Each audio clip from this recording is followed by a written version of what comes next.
Kasabay ng pagtaas ng presyo ng mga bilihin, pinangangambahan na rin ng nakararami nating kababayan ang patuloy na paglobo ng utang ng Pilipinas na umabot na sa 16.9 trillion pesos noong Nobyembre ng nakaraang taon. Pero bagamat mainit si Banat Bay at gusto na kagad bumanat, tanungin ko muna kung anong iyong experience pagbalik ng Pilipinas. Siyempre, galing ka sa isang first world country, tapos bigla kang bumalik sa iyong pinakamamahal na third world country, Philippines. Ano ang iyong experience sa airport?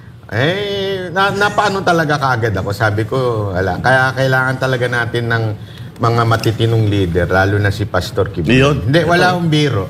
Kasi, talagang yun isang bagay na maaano mo sa Japan yung maaalala ko lagi, dun sa, pag nandun ka sa compound ng KOJC, yung kaayusan, yung linis, pagdating mo pa lang dito sa Pilipinas, sa airport pa lang, hindi ko maintindihan bakit ang dilim. Yung bang simpleng bagay, sabi ko nga akala ko ba magaling si San Miguel, di ba? Simpleng bagay lang paliwanagin mo man lang yung ilaw, para man lang, kasi alam mo yun, di ba? Malaking bagay na yun. Pati elevator, kasi nag-elevator kami. Yung elevator, nakasulat na nga doon, priority ang mga pasahero. Abay, puno ng mga empleyado. Hindi tuloy makasakay yung mga pasaherong kailangan mag-umakyat sa kabilang sa ibang level. Sabi ko, wala talagang kaisan sa Pilipinas. Di ba? Speaking of airport, Banat Bay, kasi sa Davao, napansin mo, maganda airport doon kasi hindi ba yung Davao Airport, somewhat, tumulong si Pastor Apollo Kibuloy na i-maintain yan Balita ko yung mga comfort rooms dyan, pinagawa niya. Yung papasok ng airport na yung may nakikita kang mga halaman sa gitna at saka yung doon sa kahabaan ng highway na yun na may halaman sa gitna, si Pastor Apollo Kibuloy nagpagawa nun free. Sagot niya yun. Yes. Kaya nga yun ang unang agad ko na alalay na na-inspire ako. Sabi ko, kailangan talaga natin ng good leaders. Hindi ko lang naman sinasabing si Pastor yon. Marami pa namang iba. Pero ang maganda kasi kay Pastor noon, talagang nagawa niya na doon sa compound. Di ba? Maayos na kaagad yung compound pa lang. So, yun yung maaalala mo. Dahil alam mo naman, di ba, sa Japan, kahit, sa gabi, di ba, marami nagiinuman. Pero pag gumising ka ng umaga, balik sa malinis. Malinis na ulit, Ganun sila. Hindi ko nga maintindihan bakit ganun yung ugali nila Siguro, talagang naka-embed na sa kanila yung kalinisan. Alam mo, pinakamalupit doon, na kinaasaran ko, pero wala talagang choice. Yung sa coffee shop nila, yung ibabalik mo yung nakahiwalay yung plato, nakahiwalay yung tray, iba yung basurahan, minsan, siyempre, di ba, yung mga combustible, di ba, may mga gano'n, ano ba talaga to? Di ba, malilito ka, babalik mo, ba't din nyo ba trabaho to? Pero siguro nga, dahil sa ugali na nila yung gano'n, na maging malinis, maging organized, kaya tuloy gano'n itsura nung Japan. Gano'n din yung sa compound, di ba, sa KOJC. Organized sa mga tao dun Dito na nga lang sa SMNI organize sa mga tao. Kita mo naman, gaganda ng mga natin. Diba? Dito pa lang, organize. Napansin natin yan, Banat Bay, from yung Central Compound to Glory Mountain, Prayer Mountain, and Samal Island. Nakapunta na tayo sa Hong Kong, yung KLC of Hong Kong. Ako, nakapunta na ako sa KLC California, Las Vegas, LA, and yung sa Vallejo. Tapos ito, napuntahan pa natin yung KLC sa Japan. Ay yung sinasabi mo na disiplina na consistent, disiplina na standard, pare-parehas. Mula dito sa Davao, sa Amerika, Hong Kong, at tsaka dyan sa Japan. Pare-parehas yung standards ng KOJC, KLCs. Talagang katulad ng mga Hapon na parang nasa nasa DNA na nila, nasa dugo na nila. Master Judea. Ayun na nga, although hindi pa tayo nakakapunta ng Japan at sana next year makapunta na tayo dyan, nakikita naman natin sa mga balita. Sarado na next year. Kung kailan kami nagbalak pupunta, sarado na pala. But anyway, speaking of kalinisan, kilala naman talaga yung mga Hapon sa kalinisan. Kasi dati may kapitbahay akong Hapon Malinis talaga siya. Kahit sa bahay, kahit harap namin, binawalis nun At sa Davao naman, talagang adapted na nila yung kalinisan kasi yun ang yun ang utos ng mga namumuno, yung mga leader nila, maging malinis, maging masinop. Compare naman dito sa Metro Manila, kanina lang, yung nagdaang di ba? Yung traslasyon, yung inalisan doon sa Luneta. Grabe na naman. Ayoko na. Huwag na natin pag-usapan yan. Baka mabanatan ko na. Medyo naiirita ako dyan Yun nga, kinumpare ko lang siya. Kaya nga, sabi ko, kailangan talaga natin ng isang leader na katulad ni Pastor Apollo Kibuloy na talagang ang marunong magbintina ng kalinisan, talagang puro kalinisan sa pagkatao, kalinisan sa kapaligiran, kalinisan sa pag-iisip, spiritual. Kailangan natin yan. At sabi ko nga kagabi, si Pastor Apollo Kibuloy ang magbabalanse dito sa gobyerno natin. Kasi bukod sa magaling siya sa personal, sosyal, at meron pa siyang kakayahan, spiritual. Sabi nga dito, normal na yun sa Japan, yung kalinisan. Actually, normal. Pag madumi ka nga doon, paliliguan ka dun Kaya lagi ko naliligo Mukha pa naman ako madumi minsan. Hindi naman. Kasi mukha mo paliguan ka doon. Black beauty ka lang, pero hindi ka madumi. Pag pinaliguan ka doon, talagang linis na linis ka. Speaking of yung mga linis-linis, natatandaan ninyo yung pagka ilang araw ang yung SMNI dyan sa Liwasang Bonifacio noong peaceful rally sila dyan. 7 days. 7 o 8 days. Balita ko talagang pagkatapos naglilinis ang mga taga KOJC. Bago sila magsimula at pagkatapos nililinis nila. Kaya tuwing umaga kapag cleared yung Liwasang Bonifacio, ang linis-linis. Eh doon sa sa Davao, ginawa din nila yan. Pag-alis ng mga pulis, di ba? Oh, yeah. Kinabukasan, nilinis.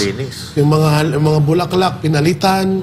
Yung mga grass na doon, na ano bang tawag doon, pinalitan din yun lahat.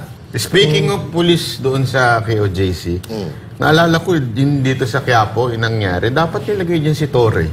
Oo, kasi diba? medyo... Kasi anyway, siya naman yung kakawawa kasi yung mga pulis na nakita ko kanina, tinutulak-tulak doon sa Quiapo. Yes, sabi ko nga, bakit doon konti ang ilagay? Yung sa KOJC na antitinulo ng mga tao. Talagang damakbak inilagay. Dapat nilagay doon si Torre, di ba? Yes. Boss ba yan? Kaya lang baka kasi daw, pag si Torre nilagay doon, hagisan ng panyo. Bakit nila? Santo. Hindi, baka mapagkamalan na yun. Santo ninyo. Si Nazareno. Grabe naman kayo kay General Torre. Hindi, yung ang pinakamalupit pa dyan, nung bagyo. Walang halos mga polis na mga nag-rescue sa baha. Kasi pero nung panahon na walang ginagawa yung mga tao sa KOJC compound, alam niyo, nakikita ko talaga sa leader Tingnan nyo, Davao, good leader. Ang linis ng Davao. Yes. KOJC, good leader. Ang linis ng KOJC. Sa Japan, sa ibang bansa. Marikina. Sa Marikina. Yan. Sa rin yan. Good leader, mga Teodoro. Ang linis ng Marikina. Actually, Marikina nagsimula niyan. Yes. Pinakamalinis. Yes. So. Pero napuntahan ng isang dumi. Ayun nga, Pero ito, mga partners, yung bagong mga pulis ba yan, mga sundalo na nag-test sa Davao, puro negative. Talaga? Walang nag-positive kahit isa. Kala ko ba magulo ang Davao? Yan yung news na mismo ang magsasabi sa kanila. Sinasampal sila ng katotohanan. Pero sino nagbalita niyan? Sino nagbalita? Ito, nakita ko dito kanina sa binalita ba yan ng ibang mainstream na... Wala. Tayo lang magbabalita. Ay, wala. Allergic sila dyan pagka mga ganyan dapat yan i-vlog na natin yan. Tulad nito. Ayan. Yung balita na 17 million pamilyang Pilipino nagsasabing sila'y mahirap nitong 2024. Di ba? Milyon-milyon Pilipino daw nagsabing sila'y mahirap nitong 2024. Yan ay base sa pinakahuling survey ng social media stations or SWS. Alamin sa balita ni Sheena Torpo. Hirap maging mahirap. Yan ang sabi ni Aling Cristina nang makapanayam ng SMNI News Team patungkol sa estado ng kanilang buhay sa panahong ito. Yun nga lang, 3 trabaho na ang pinasok niya para lang talaga kumita at nang mapakain at mapag-aral ang kanyang mga anak. Kakaunti lang kasi ang kinikita ng kanyang asawa bilang construction worker na sirabayan pa ng walang humpay na pagsirit sa presyo ng bilihin. Maglabandera po, basahan, is sa kantin. Sobrang hirap, ma'am. Iba-budget ko sa anak ko yun. Magkano ng bigas ngayon? Ulam, lalo na mga gulay natin is tumaas. Ricado natin, tumaas. Kuryente natin, tumaas. Tubig. Paano masapat yun, ma'am? Ang kahirapan ay isang malawak at masalimuot na isyu na kinaharap hindi lamang ni Aling Cristina kundi ng maraming Pilipino. Sabi ng DSWD, hindi raw sila nagkulang. Kasunod yan ang inilabas na survey ng Social Weather Station na higit 17 milyong pamilya ang nagsabing sila'y mahirap nitong December 2024. Maraming mga disasters na nangyari, yung El Nino, yung mga iba't ibang mga bagyo, and of course yung inflation. Yung mga factors po kasi na iyan ay nakakaapekto doon sa perception ng mga respondents, doon sa kung nararamdaman sila ay nakakaramdam ng kahirapan. Ngunit para sa ilang mahihirap na Pilipino, hindi sila kontento sa ginagawang hakbang ng gobyerno para mapabuti ang buhay ni Juan de la Cruz. Sa pinakuling survey nga ng SWS, mas mataas ng 4 na puntos ang naitalang 63% itong December 12 hanggang 18 ng 2024. Kumpara yan sa 59% tong September ng kaparehong taon na katumbas ng 16.3 milyong pamilya. Ito ang pinakamataas na percentage ng self-rated poor families sa loob ng 21 taon. Nasa 26% ang naniniwalang hindi sila mahirap, habang 26% din ang nagsabing sila'y nasa borderline. Isinagawa ang survey sa pamamagitan ng face-to-face interviews sa higit 2,000 individual sa bansa. Ang dami nagugutom ngayon sa hirap ng kawalan ng trabaho, hindi makapag hanap buhay, hindi makapag-apply dahil wala ma-apply ng iba. Nagiging kawawa ngayon ng Pilipino. Sana tulungan naman nila yung mga mahirap para hindi na makagawa ng masama yung tao. Kasi yun ang dahilan din makagawa yung tao ng masama dahil sa kahirapan ng pamilya. Kasi ma'am, minsan dinadanas namin yung langkain. Kasi pag lalo na yung basahan namin, nahuhuli pa sa kanto. 5-6 lang po yung utang namin sa Bombay. Uhulihin pa ng MMDA, Oplan. Ano pang ibabayad namin? Para sa Diyos at sa Pilipinas kung mahal, ito si Sheena Torno, SMNI News. Kawawa ang mga Pilipino. Tapos, ito na yung sinasabi natin, mga partner Puro kasi tayo ayuda, naubos na yung ayuda. Paano na? Hindi ba? Kailangan kasi talaga ng mga Pilipino yung sustainable na income. Kailangan talaga natin trabaho, hindi ayuda. Kasi kahit na ilang libo, 1,000 ibigay mo sa tao, pag nagastos nila yan, kung wala silang parang buwan-buwan na sinusweldo, wala silang trabaho, wala rin. Mauubos, napakabilis maubos ng pera, mga partner. Yes, totoo yan, partner, no?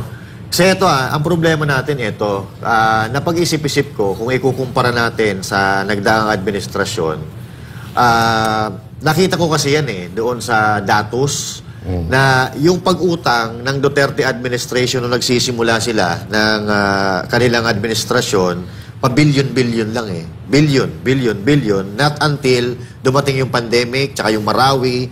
Siyempre, kailangan mo ng mas malaki-laking pera doon. Kasi may ginagamot ka, tapos may sinusugpo kang gera. Pero dito ngayon wala naman tayong pinagdadaanan na pandemya, wala tayong pinagdadaan na gera. Pero kung mapapansin natin, ang utang nila, first year, second year, umaabot ng trilyon. Pero ang tanong dito, nararamdaman ba ng mga Pilipino yung pera na inuutang natin? Kung pagbabasehan po natin, itong survey na ito, wala po Hindi po nararamdaman mga Pilipino yung pera ng taong bayan. Kasi noong sa panahon ni Pangulong Duterte, nararamdaman natin yung mga infrastructure, nakakapaglikha ng trabaho. Di ba? Yung sa inuutang natin na pera, binili ng mga bakuna at ginagamot yung pandemya at yung mga armas doon sa Marawi. So, considering na may mga ganon, hindi ganito kahirap ang buhay ng mga Pilipino noong nagdaang taon. So, bakit ngayon, sa kabila ng napakalaking pera na ipinamumudbud at inuutang ng gobyerno, bakit mas naghihirap ang mga Pilipino ngayon?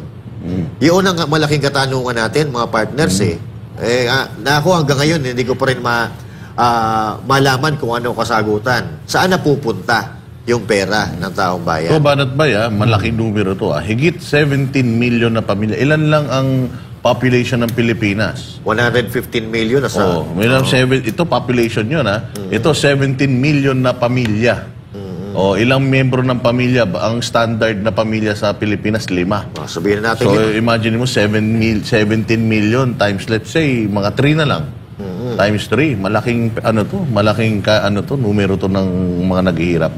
So ibig sabihin, Boss Nada, 63%. So more than half of the population of the Filipino. Hindi, kasi ang poverty rate dito, if I'm not mistaken, at least mga nasa 70%. Grabe, no? Go, Banat. Ibabasa ko dito sa survey. Sa totoo lang yung survey, feeling ko sila may palabas nun eh. Sila may pakana nun, yung ganito, para ma-emphasize o ma-justify yung AKAP, yung IX, para ma-justify na, kailangan tulungan yan kasi marami nang mahihirap na mga Pilipino. Kasi ngayon, napupuna yan, di ba? Alam naman po natin yung 7-7 gang. Yun. Yung mga gangnam dyan na 7-7 na sinasabi nga ni Magalong na merong nakukuha itong mga animal na to sa pondo na yan, sa pamimigay ng ayuda. O syempre, masama ang dating nun sa atin. Ngayon, they have to justify it, yung ayuda na yan, by saying maraming naghihirap. So, feeling ko, yun yung isang purpose nitong survey na to. Pwede. Kung bakit inilabas o bakit kinumission itong survey na to. Para ma-justify ang pamimigay ng ayuda.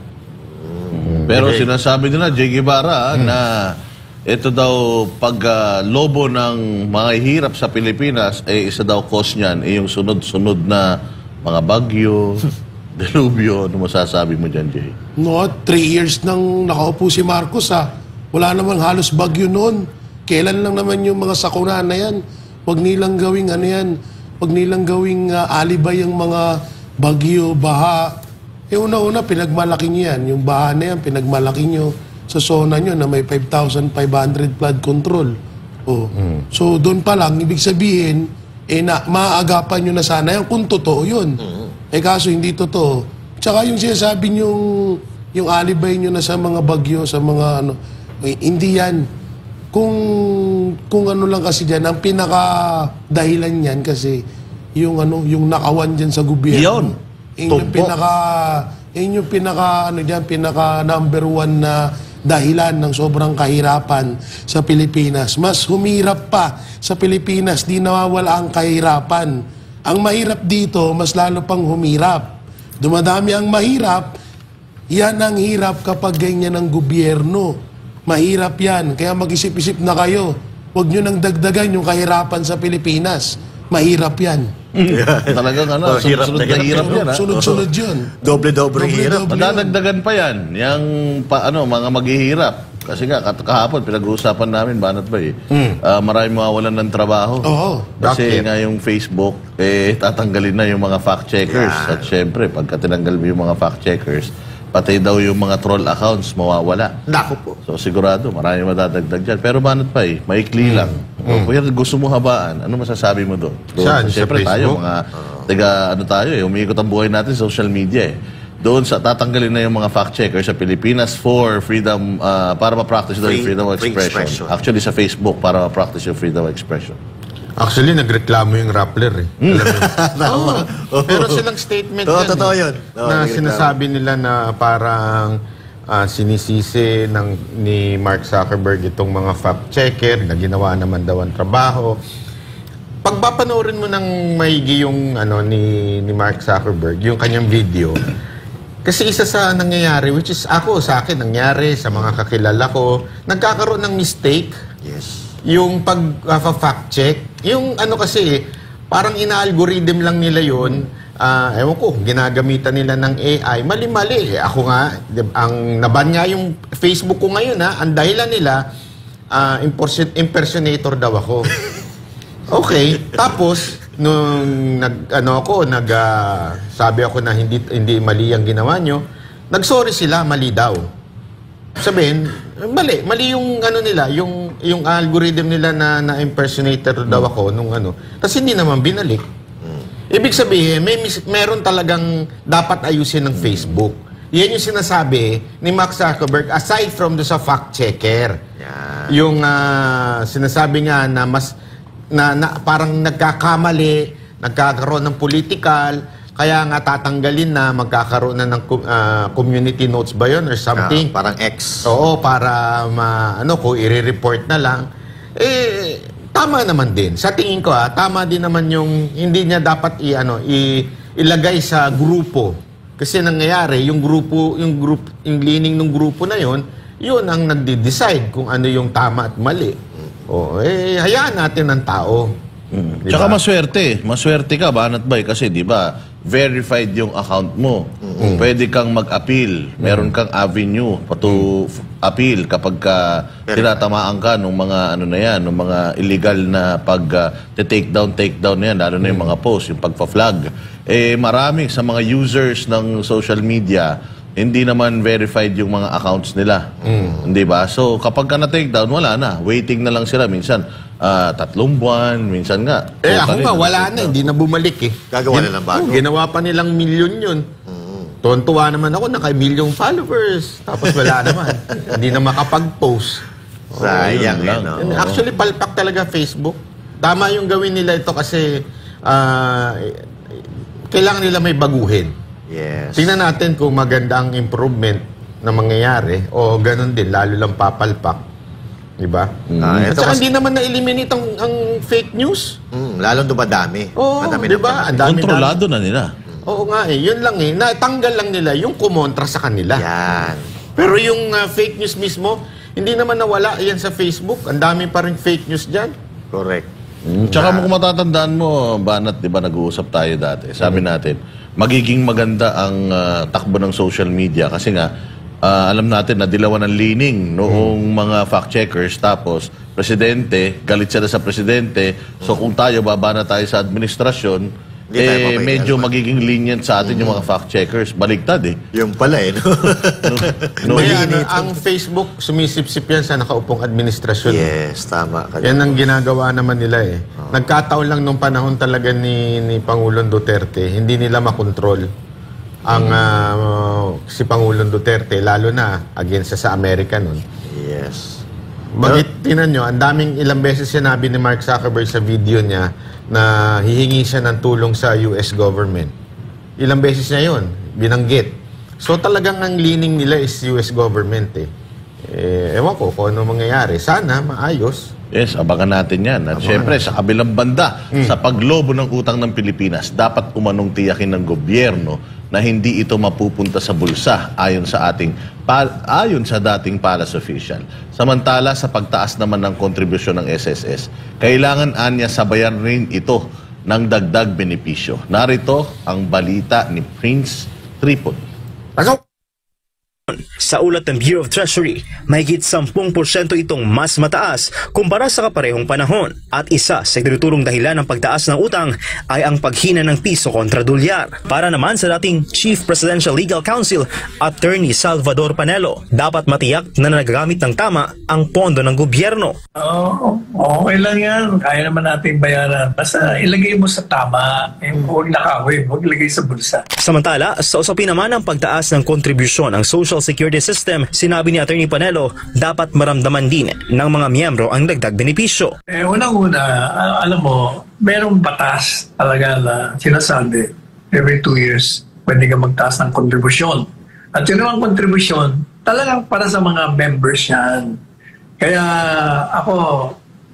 agree ako doon sa sinasabi ng administrasyon na talagang kailangan sumusunod lang sila sa batas. Ang mahalaga, yung kontribusyon na binibigay ng taong bayan, kailangan mag-benefit sila. Ang problema doon sila nga nahihirapan yung nga reklamo Nagbabayad sila, pagkatapos pag kailangan na nila, walang maibigay sa kanila. Kulang. Tapos magdadagdag pa ng kontribusyon dahil nga ang batas na sabi para sa kanilang benefit siya. Pero hindi nangyayari. Yan ang problema. Sa pagpasok nga ng taong 2025 ay sinabayan ito ng dagdag singil sa kontribusyon. Mula 14% ay magiging 15% na ito ngayon. 10% dito ay babayaran ng employer habang ang natitirang 5% ay sasagutin ng employee. Ito si Prince Tripoli, ang inyong citizen correspondent para sa Diyos at sa Pilipinas sa ating mahal.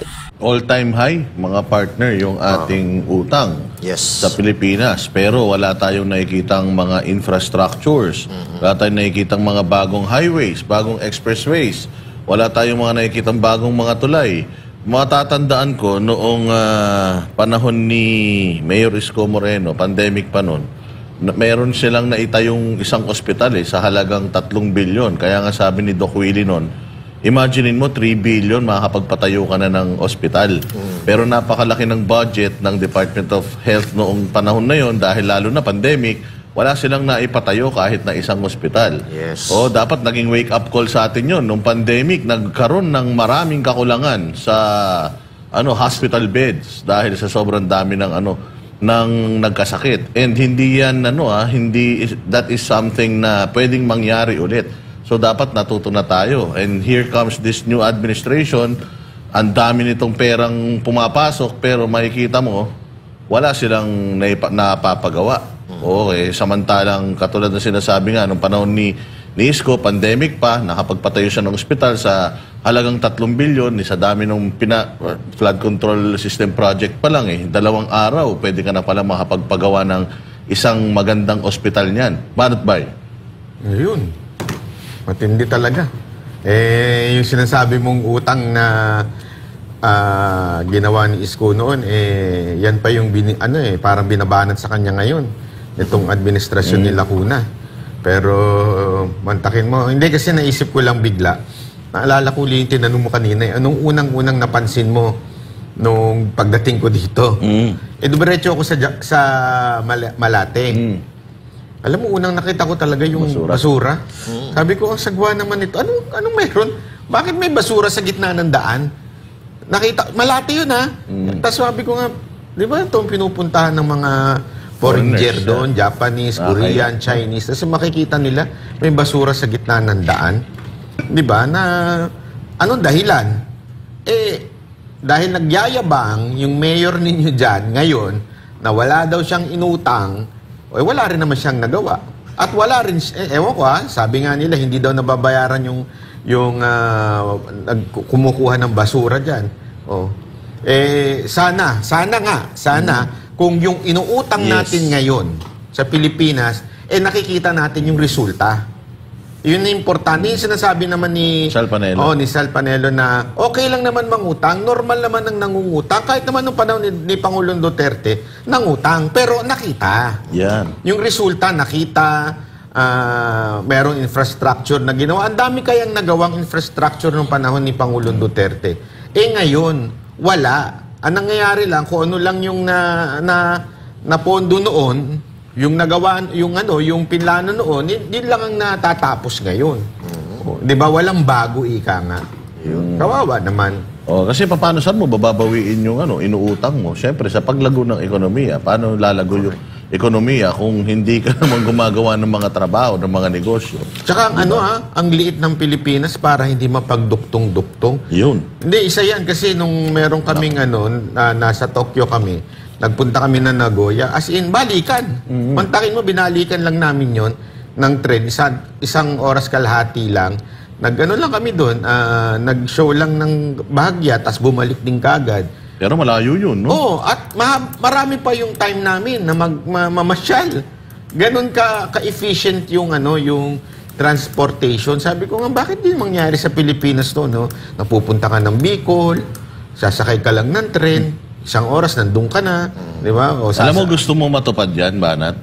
Ako, may magandang programa si Pastor Apollo dyan. Yun na nga. Gusto ni Pastor Apollo. Kung matatandaan mo, nung unang na-meet natin siya, Banat Bay, isa yan sa mga pinag-usapan natin. Meron daw siyang nakausap na isang Chinese na tinanong niya, do you think doable na ang Pilipinas ay pagduktong-duktongin through yung mga tulay? Ang sabi daw nun, ang laki ng China. Na namin, napakaliit ng Pilipinas. Ang laki-laki ng China. Yung China nga, nagawa namin, kayo pa. Sobrang doable daw yun. At saka kung makikita natin, di ba yung Macau, yung papunta ka ng Mukla, Hong Kong, hanggang Macau, dumaan pa ng ilalim ng dagat. Imagine mo, ganun yung technology nila. Sabi niya, with the current technology na meron kami, ang liit-liit ng Pilipinas, saglit lang yan. Pero bakit? Kapitbahay naman natin ang China. Yes. Pero bakit hindi nangyari? China Actually, alam mo, pag may nakita ka sa mga video ngayon, may usong, sabi nga ng iba, gusto mo makatipid, Huwag ka mag-Japan, magpunta ka dito sa China na to. Itong lugar na, nakalimutan ko anong name nun. Sabi niya nga dito, kung akala mo high-tech ang Japan, pumunta ka sa lugar na to sa China, mas high-tech dito. Kasi sa totoo lang, naisip natin na... Shanghai yata yan. Basta, sinasabi natin na ang China, hindi, ngayon sobrang ganda na daw talaga ng mga train system sa China. Isipin mo kung ganyan sana sa atin, every weekend nasa Boracay tayo. Oo, kasi... Punta tayong Boracay, 30 minutes lang, nandun ka na. Sarap diba? nun, Ganun ka lang, tulay. Oo. Samantalang yung Boracay na yun, from Malay, Aklan, ang lapit lang nun, binabarge mo pa yun 15 minutes kung dadaan mo ng tulay yun, samantalang yung Samal, papunta ng malapit na matapos yun, di ba? Dito nga sa atin, palabas ka pa lang ng moonwalk 30 minutes na. Yan ang problema. Di ba? Go, Master Judea. Okay, regarding naman sa utang natin, ito ang problema nga natin, Sa kabila na napakalaking utang natin ng Pilipinas ngayon sa administrasyon ni Pangulong Bongbong Marcos Jr., bakit marami pa rin ang mga kababayan natin na nagugutom? Ako, nag-agree ako doon sa sinasabi ni Boss Bay kanina, pero sa nakikita natin ngayon, parang totoo Kung maglibot-libot ka diyan sa probinsya, kasi ako gagaling ko lang ng probinsya, talagang ramdam doon ang kahirapan ng buhay. Kasi pag magbigay ka ng 100 doon, talagang parang nadugtungan mo na yung buhay nila.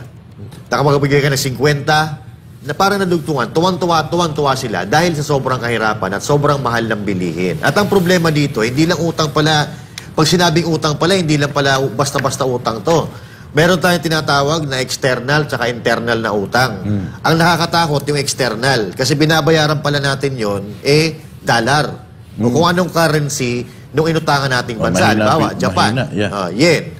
So may interest yun at nagpa-fluctuate ang presyo ng dolyare sa ibang currency sa buong mundo na minsan daw maabot sa 15% at hindi parang hindi natin nababayaran ng buo yung external na utang natin at parang yung interest lang nababayaran. So habang lumalaon daw parang padagdag ng padagdag. So yung internal naman na utang natin, yung utang natin dito lang sa loob ng ating bansa, binabayar yan sa pera natin, piso. So yun lang ang problema natin, yung external debt natin. So pataas ng pataas, habang tumataas ang ekonomiya, papalpak ang ekonomiya natin, lalo namang lumalaki ang utang natin externally.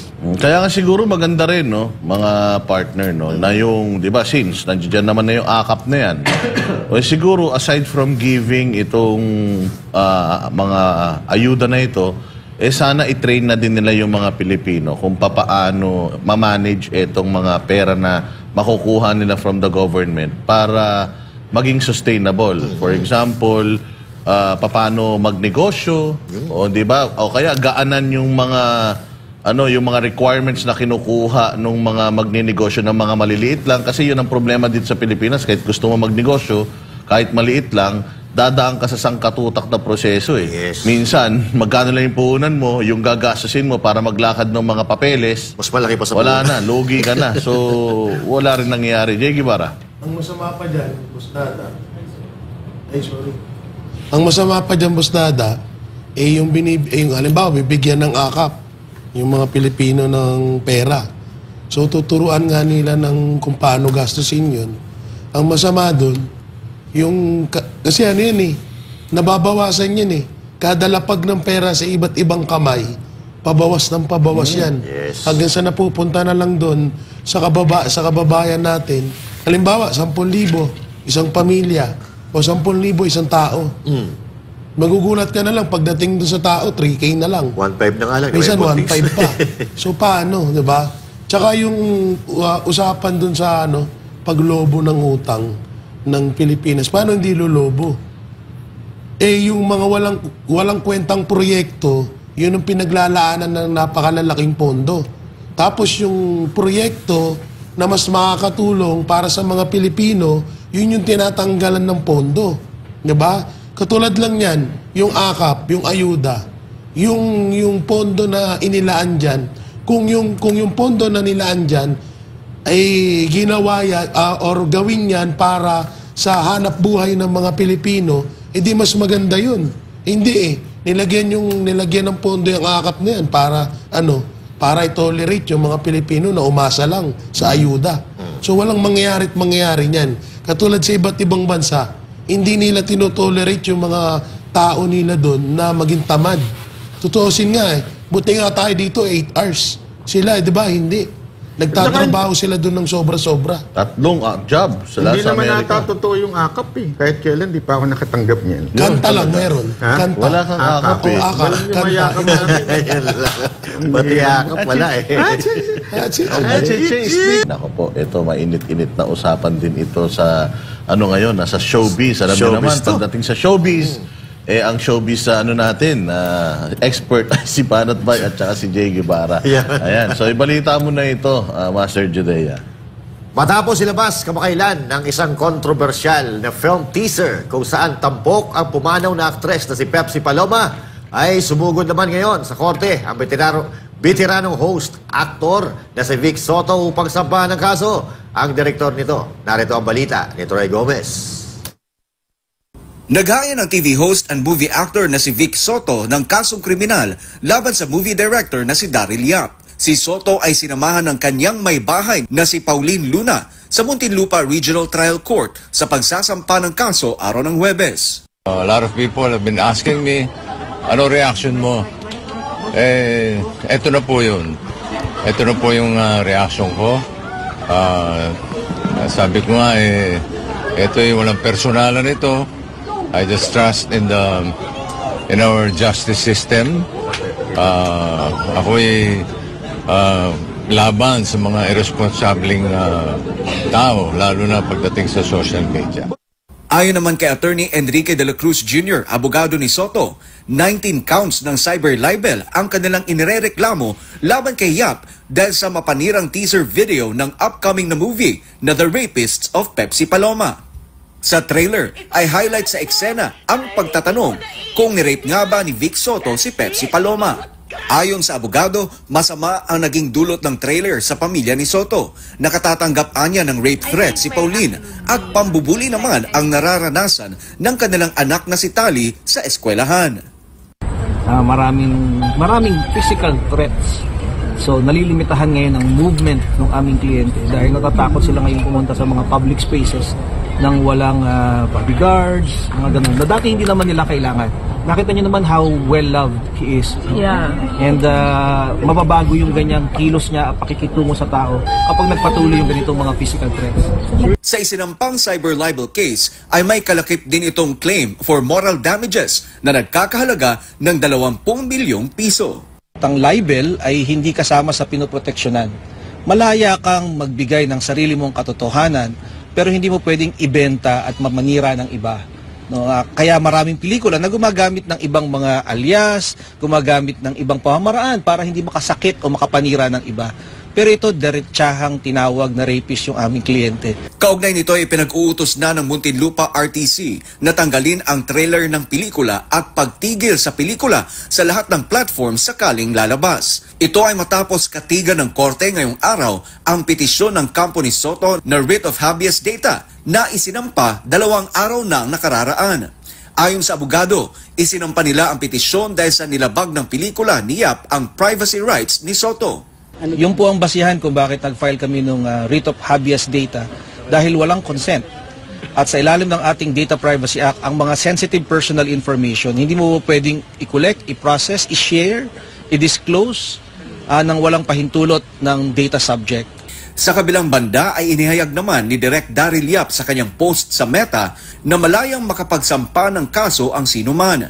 Naniniwala ang direktor na sa pamamagitan nito ay mas lilinaw ang katotohanan at masasagot ang mga katanungan sa issue. Para sa Diyos at sa Pilipinas kung mahal, Troy Gomez nag-uulat, SMNI News. Ako, mixed reactions talaga ang inaani nitong issue na to. Kasi hindi ko bata pa kasi ko, hindi ko inabot yan si Pepsi na yan Coke talaga ako parang presidente natin, mahilig din sa Coke yung Coca-Cola. Hindi ako yan ang naging childhood hero. Sino? Pepsi Paloma. Ay, grabe. Childhood hero pala si Pepsi Paloma.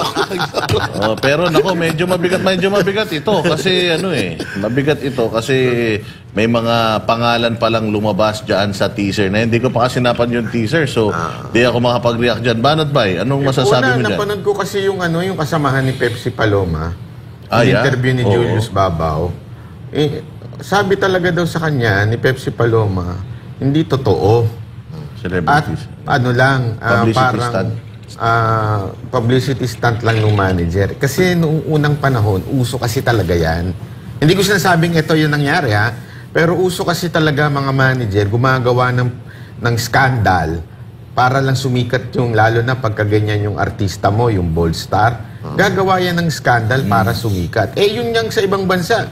As in, talagang naglalabas ng malalaswang videos, pagtatalik para lang sumikat yung artista nila. Mayaman pa to anak pa ito ng isang milyonaryo. Ginagawa nga yun Kaya nga, ako talaga, para sa akin noong laging binabanggit yan, wala namang maipakitang enough proof. For me. Hindi dahil sa kinakampihan kong TVJ, pero wala naman silang pinakitang enough proof para sabihin na totoong nangyari. Ni mismong yung tao, hindi nga niya sinabi. Although dito, sa pelikula, sinabi niya. Kaya nga, ito yung sinasabi nilang papasok dito yung libel kung walang bagong ipinresinta na ebidensya si Direk.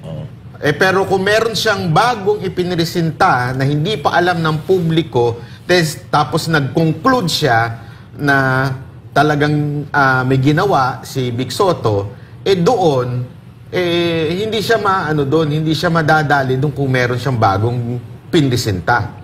Yun lang nagbigay lang siya ng opinion niya according to the evidence. Ibig sabihin nun, walang actual malice. Kasi yung sinabi mong actual malice, dapat meron ka talagang gustong sirain na tao. Without without anything na gusto ko lang talaga sirain to. Actual malice. Yun yung hinahanap kasi na elemento pagdating sa cyber libel. Actual malice. Pero kung may nakita kang ibang ebidensya, ito yung nakita ko, ito yung nagkwento, ito yung walang actual malice dun. Kung sinabi mong, okay, kaya pala, pwede nating sabihin na may ginawa si Vic Soto. Walang actual malice dun. Kaya napakaganda nito. Sa totoo lang, natutuwa ako na tumakbo sa korte si Vic Soto. Makiklear na talaga. Kung ano ang cyber libel, ano ba ang sakop ng libel, makikita talaga natin. Kasi sabi nga nila, saklaw ng freedom of expression, pati ang paggawa ng mga pelikula, pati ang mga pelikulang ginagawa. Pero katulad nga na sinasabi ni partner Jay kanina, nabanggit kasi ng buo yung pangalan nitong nag-aakusa. Kaya kasi kung ako lang, sa tagal na nitong issue na to, kaya lang ginamit na kasi yung yung welfare ng mga bata. Yan yung talagang medyo mabigat dyan. Kasi kapag kayan na yung reason kung bakit ka nagsasampa ng kaso, talagang alam natin, maraming maraming nakikisimpatya dyan. Master Judea.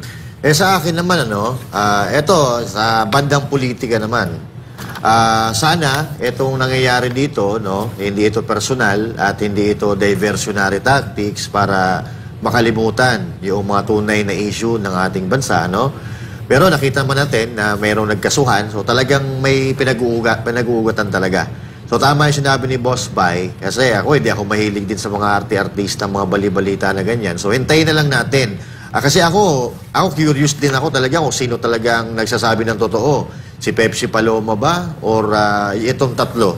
Kasi matagal na. Ako nakamulatan ko na yan may mga pangalan binabanggit regarding dyan sa Pepsi Paloma case, pero wala naman tayong makitang ebidensya. So now, magkakaroon ng kalinawan pagkatapos nitong investigasyon na ito. Kasi dito sa korte natin, ako naniniwala pa naman ako na lalabas talaga yung katotohanan. At sana mabilis. At pero magaling si Daryl Yap gumimik. Yes. Kasi dahil dyan, panonoorin ngayon ito. Dahil sa ginawa niyang yan. Panoorin niya yung Fly Me to the Moon. Fly Me to the Moon. Hindi, totoo. Alam mo yung Fly Me to the Moon? Netflix, boss? O pelikula talaga? Sa aeroplano ko napanood Alam ko yun. Kanta ni Bruno Mars. Fly me to the moon. Totoo ito. Yung tungkol doon sa Apollo, 11 yung dati. Okay. Tama. Na in-stage lang, yung video lang.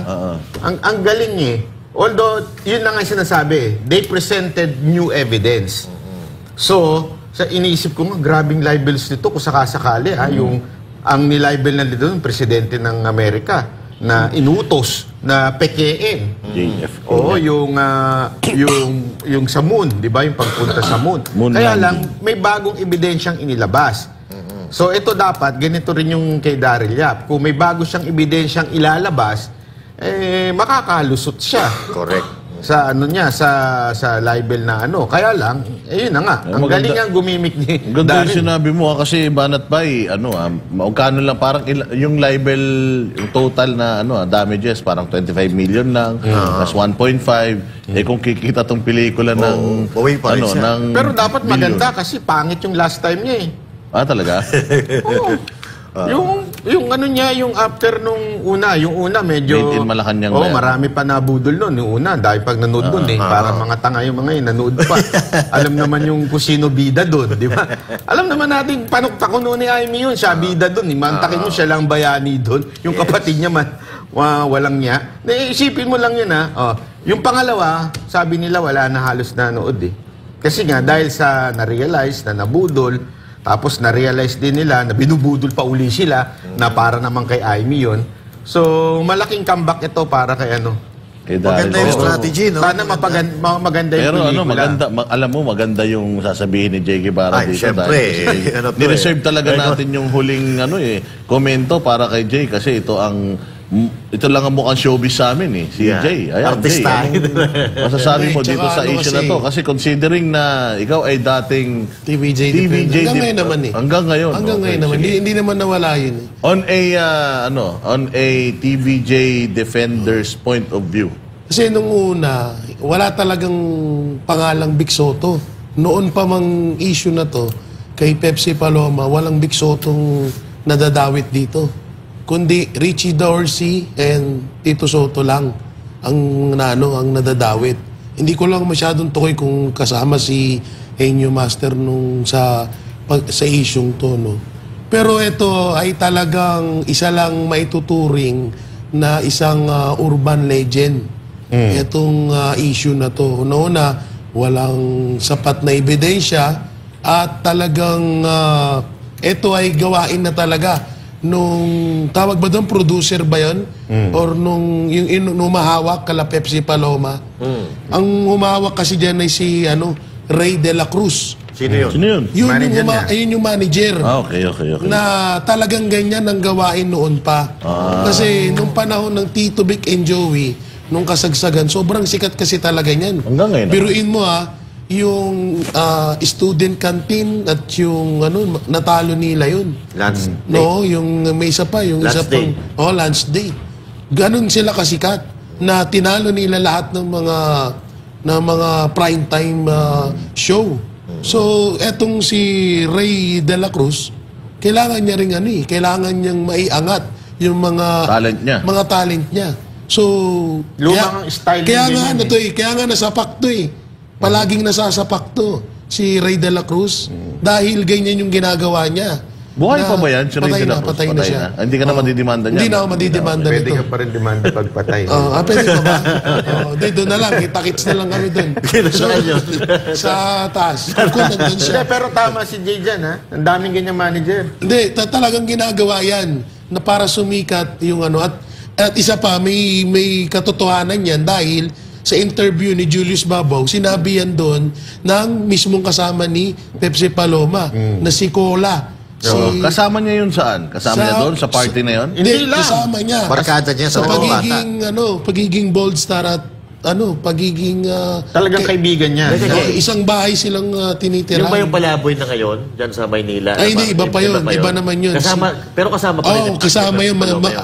Parang isang grupo sila. Na puro soft drinks pangalan. Puro soft drinks ang si Sarcy. Si Sarcy. Nakatunayan, may isang grupong ganyan yung nagubad sa Baywalk. Oo. Nag-pictorial. Na yan, sigurado. Yung nag-pictorial. Inabutan ko si Maris Racal na Si Maris Racal na. Yung Baywalk na para sumikat. Nag-pictorial sa bridge. Nag-shower. Ang alam ko may nag-pictorial Diana Subiri dito. ba yun? Si Diana Subiri. Iba pa yun. Sinasabi mo yung kay DJ mo. Hindi, iba pa yun. Iba pa ba yun? Rian Ramos, iba yun. Hindi, yung kay DJ Maureen Larrazabal ba yun? Hindi. Hindi nyo maalala yun? Ito kasi yung Basta kasagsagan ng Viva Hot Babes. Di ba sikat na sikat ng Viva Hot Babes? Para pumasok itong grupo na to, yung Baywalk. Baywalk Buddies. Oo. Nag-pictorial sila. Alam ni Carlo sigurado ko. Alam niya. Nakalimutan ko yung pangalan. Oo, naligo doon sa Baywalk, nag-pictorial. Nakabikini. Kaya sila sumikat. Ayun. ang dumi ng tubig doon. Hindi wala pa yung Dolomite Beach noon eh. Sa ito pa, kaya alam niyo totoo yung sinabi ni ni Attorney De La Cruz, Attorney Buko, na bakit sila nagsampa ng kaso. Kasi kapag usapang true to life story movie at dinawit yung pangalan mo doon, kailangan may basbas ka doon eh. Lalo't yan, Big Soto yan eh. Hindi naman ano yan, 'di ba? Hindi naman yan katulad ng mga bayani natin na kahit medyo may pagkamali-mali yung ng pelikula at kahit madawit yung pangalan nila doon, okay lang kasi wala na rin sila. Matagal ng Hindi kaya gusto lang ni Daryl na mapatawag ni Barbers? Baka nga. Baka yun lang. Hindi talaga. Barbers, yan na lang ipatawag mo. Huwag na kami, ha? Hindi, ang purpose lang talaga dito is sumikat yung movie. Yun lang. Wala nang ibang purpose dito. Sumikat yung movie at pagkakitaan. Kasi alam nila, kasi kauna-unahan, ngayon lang nadawit ang pangalang Big Soto sa issue ni Pepsi Paloma. Kasi hindi talaga siya diyan kasali. Hindi siya diyan napag-uusapan. Ngayon lang. Dapat ang isunod ni Daryl Yap yung yung bayong sa Okada. Oo, mas maganda yun. Yun ang dapat na bayong sa Okada. Tsaka yung meron, yung 2 bag sa airport. Nako, sa airport ng Davao. Oo, sa airport ng Davao, maganda. 2 duffel bag yun. Talagang matindi. Matindi yung napakalalim talaga ng mga nalalaman ni Jay pagdating sa showbiz. Yeah. Dapat dito sa Banateros, meron na tayong laging showbiz Portion. Portion. Tapos si Jay sa bagay. Si Jay kasi mukha rin bold star. Dating artista yan, yung mga nanggagahasa. Ay, mukha ni Max. Mukha ni Ito, may kwento ko lang. Sa Panday. Short story. Sige. Binuhay kami ng siyam na magkakapatid sila mama. Siyam silang magkakapatid. So maagang nawala ang lolo ko. So binuhay ang siyam na magkakapatid sa pag-aartista ng lola ko. Na minsan extra siya sa may bilang kami sa mga artista. Dugong artista pala kayo. Syempre, obvious naman. Kaya ano ka ba? Wala halata. Pero Jay, matanong ko lang. Jay, matanong ko lang. Dukod sa dugong artista kang hayop ka. Dukod sa dugong artista ka. Hindi, kasi syempre, di ba, totoong binuhay ng lola yun. Stand woman, tsaka pag extra sa mga pelikula. Kayo naman, di ako nagmura. Sabi ko, sheet of paper, kailangan nyo nang basahin to. Hindi, pero speaking of, dahil syempre, na-meet mo yung mga Soto, sila Tito Soto, Tito Sen, yan. Kamusta ba sila? Okay. Bilang mga iniidolo mo? Parang kung yung expect ko dati kasi sa mga katulad niya, nila Tito Soto, ganun din yung expect ko sa mga kila PRRD. Kasi ikaw ba naman na yung tipong parang ang taas-taas nila, parang hirap mo silang kausapin. Ako, sa mga experience ko dyan.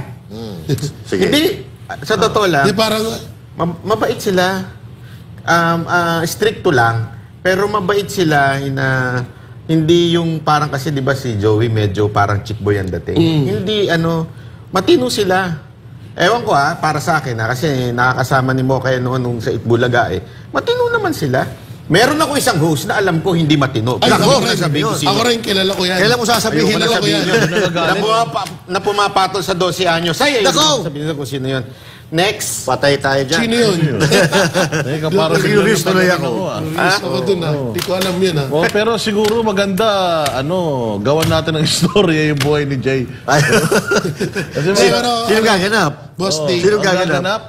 Siya rin. Wala na, patay na si Max Alvarado. Ay, grabe naman, Max Alvarado. Pero totoo naman sa personal, pag nakita niyo si Jay Guevara, mamula-mula yung pisngi. Minsan na parang malutong na, parang borderline, lechon na Pisngi, masarap kurutin, tas kainin. Pero yung tanong mo, goods yan. Mga sila Tito Soto, Vic Soto, lahat naman. O, so sa tingin mo, itong ginawa na to ni, Direk Daryl, para lang yung kanyang pelikula sumikat. So, nanalo, na-achieve ni Daryl. Na-achieve niya, panalo siya dito. Sana manalo rin siya sa kaso. Hindi, kahit matalo siya sa kaso, kung mas malaki yung kikitain niya. Kaya alam may kulong yan eh. Ang libel? Oo. Meron ba? Ilang counts ba't hindi nakukulong si Christy Fermin? May kulong ang talaga, by law, may kulong ang libel, pero minsan, may piyansa? Minsan hindi inaano ng judge dahil sa, actually, ayaw na nga ng Supreme Court na gawing criminalize yan eh. Oo, diba? So, makakalusot din pa rin siya dyan sa tingin ko, pero yun nga lang. Bro, aral na rin to, Bay, sa mga, sa mga baguhan ng mga direktor, nagagawa ng mga true-to-life story. No? Kasi totoo naman yun eh. Hindi naman dapat siya masisita doon kung medyo binago niya yung mga pangalan. Kaso dinirekta eh. Yun nga, ang nakikita ko nga doon is yun, para sumikat at mapansin ng mga Pilipino yung yung pelikula. At alam naman natin, pag Tito Vic and Joey na ang pinag-usapan talagang puputok yan. Puputok at puputok. Kasi nagkaroon pa, di ba, laking issue din ng mga nakaraan. Sa Itbulaga. Itbulaga ni Isko at saka Itbulaga ni di ba? Talagang umati ka bubakbakan yan. Yung mga panahon na yun, minumura ko pa si Banat Bay. Panahon na yun. Hindi mo alam, no? Yung pala, ngayon, ikaw na mumurahin, di ba? Pero puro kayo bad news kasi. Huwag kayo puro bad news. On the contrary, syempre dito naman tayo sa good news, meron tayong tree planting and cleanliness drive this coming Saturday. Ba't ba kayo consistent? Wala tayong magagawa. Consistent ang galing. So may mga gaganapin dyan sa may Malabon, meron sa Cavite, meron sa Pampanga, tree planting activity. Kasi alam na, sa Pampanga, init-init dyan. So maganda magtanim-tanim dyan. Kaya abangan ninyo, saan ba yung natin? Yung mga areas natin. Yan lang, no? Pero pa, may sa, Pangasinan. All over the Philippines pa rin yan. Nationwide pa rin. Nationwide.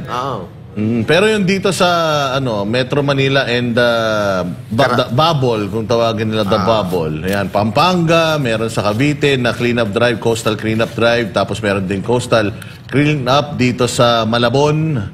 So, motorin natin yung Pangasinan. Pampanga, Pangasinan? Hindi ba kasi pwede. Tapos na pala. Tapos na yan. Okay. Ang meron sa Pampanga. Ayan, motorin natin yung Pampanga. Pwede. So, pupunta ang Banateros dyan, sa isa sa mga areas na yan.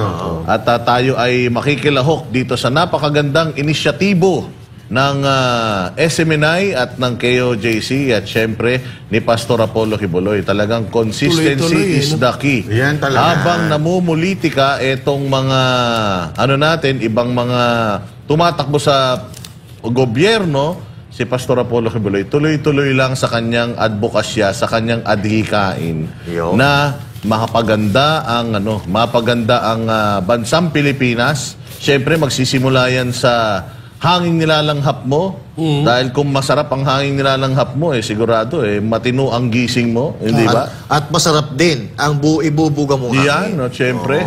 So, cleanliness is next to. Tsaka hindi lang naman cleanliness yan. Alam mo, sa totoo lang, yung presyo nga ng kamatis ngayon, totoo, nagtataka ako. Yes. I mean, kamatis tumutubo lang kung saan-saan yan, di ba? Oo. Bakit ganun kamahal? Ba't di na lang yun itanim natin? Sabihin nga natin, Sir Carlo, kamatis tayo at tsaka sili. Kamatis planting activity. Isipin mo, yung kamatis, kamote, di ba talbos ng kamote. Tumutubo lang yan pero bakit ganyan kamamahal na ngayon? Wala Ayun na nga ba? Wala na nagtatanim daw ang sabi, hindi nga daw nagtanim yung mga magsasaka ngayon dahil daw puro bagyo, nasisira din lang. O baka hindi sila nagtanim kasi nakakatanggap na sila ng mga ayuda. Ayuda ni Romualdez. Nakakatanggap ng ayuda, tinamad na magtanim. Ayan, may shortage na tayo. Pero ano sabi ni Ko? Ang ayuda ay yan? Speaking of Ko, gusto palang maging santo noon. Bakit? Nakita mo ba yung kumakalat sa social media? Bakit? Ang sabi niya? Gusto daw niya maging santo. Kapal naman ang mukha ng animal na yun. Muntik na daw siya magpare, pero sa China. Sa China daw siya magpapare. Ang kapal nga Gusto magpare? Galing demonyo? Yung maging santo. Santo ba? Santo? Oo, as in Easy. sinabi niya. Kasi kung si ano nga daw, kung si San Miguel nga daw, ay naging pare at tapos naging santo, baka din daw siya. Ano pa paano? Baka rin daw siya. Ang pangit na Pag santo. naging pari si Saldico, magsisimba ka ba? Tsaka ito, kung halimbawa maging pare si Saldico, Delikado ang buloy, hindi krus ang ano nun, hindi krus ang hawak nun, pera. Nakaganyan. Gagana sa uno-umo eh, no? Oo, nakaganyan, tagi 1,000. Tingin 1,000. Nagiging santo siya ng ano? Santo ng mga abu-abul. Hindi, santo ng mga kontraktor. Ay, pahay.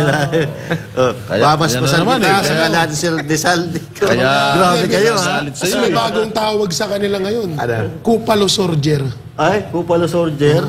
Walang hiya na kupalo yan. sa Pero kasi. ayun ha, meron tayong tree planting activity sa weekend. Kita-kita tayo dyan. I-cover natin yan kapag ka meron pagkakataon. At syempre, ibabalita yan dito sa SMNI. Kung saan ang totoong balita. Dito nyo nang malalaman. Dito nyo lang nang yan. makukuha. Yan. At syempre, sa Banateros Brothers. Na walang halong chismis at walang halong fake news. Yo, naku-euros talaga ako sa pumapatol doon sa 12 years old eh. Ano kaya yun? Sige, pag-usapan natin yan sa ibang araw. Ano ba? Tapusin mo na ang paghihirap natin. Hindi, alam mo sabi nung 12 years old sa akin. Ay, nakausap mo yung 12 years old mismo? Sip, alam naman chismis. Ako baga ako nag-chismis. Ba talaga? Oo, tapos Sabi niya, so na, Sabihin mo na. Pabitin ko naman eh. ano eh, pag gising ko, ano na, Ay? anong gagawin ko? Talaga? Sabi, totoo ba? Nako po. Ay! Abangan nyo yan, ha? Kita-kita po tayo ng mga banaderos dito lang sa SMNI. Pag tama, palakpakan. Pag mali, banatan.